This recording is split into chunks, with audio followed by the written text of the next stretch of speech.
আজকে একটা গল্পের মাধ্যমে আমরা মৌলের যোজ্যতা কী করে বার করে সেটা শিখব। দেখি, তার জন্য একটা ক্রিকেট ক্রিজ আঁকছি। ক্রিকেট ক্রিজ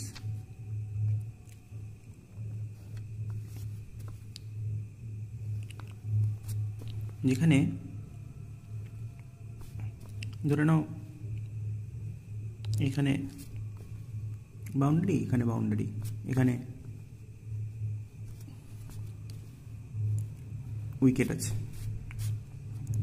এবার একটি ব্যাটসম্যান এখানে দাঁড়িয়ে আছে, আর ধরে নাও মোটামুটি চোখের আন্দাজে একটা মিডল ক্রিজ হচ্ছে এটা। এখন ব্যাটসম্যান যদি একটা বল মারে, ধরে নাও এখানে ফিল্ডার দাঁড়িয়ে আছে, বলটা ধরেছে।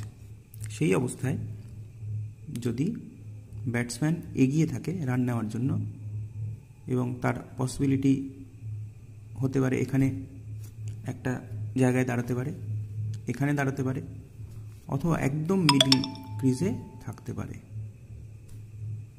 এই তিনটে পজিশনে থাকতে পারে সম্ভাবনা। এবার যদি সে 1 নম্বর পজিশনে থাকে, তাহলে সে রান আউট হওয়া থেকে বাঁচার জন্য কোন দিকে দৌড়াবে? বাঁ দিকে নিশ্চয়ই।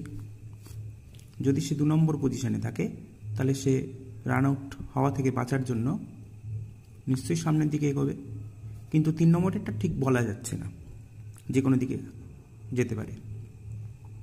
ঠিক আছে, তাহলে এবার এই জিনিসটাকে যদি আমরা একটু পর্যায় সারণীর সঙ্গে কম্পেয়ার করে দেখি, যেখানে সেফ জোন, যেখানে ঢুকলে আর রান আউট হবে না, সেটা হচ্ছে আমাদের গ্রুপ 18।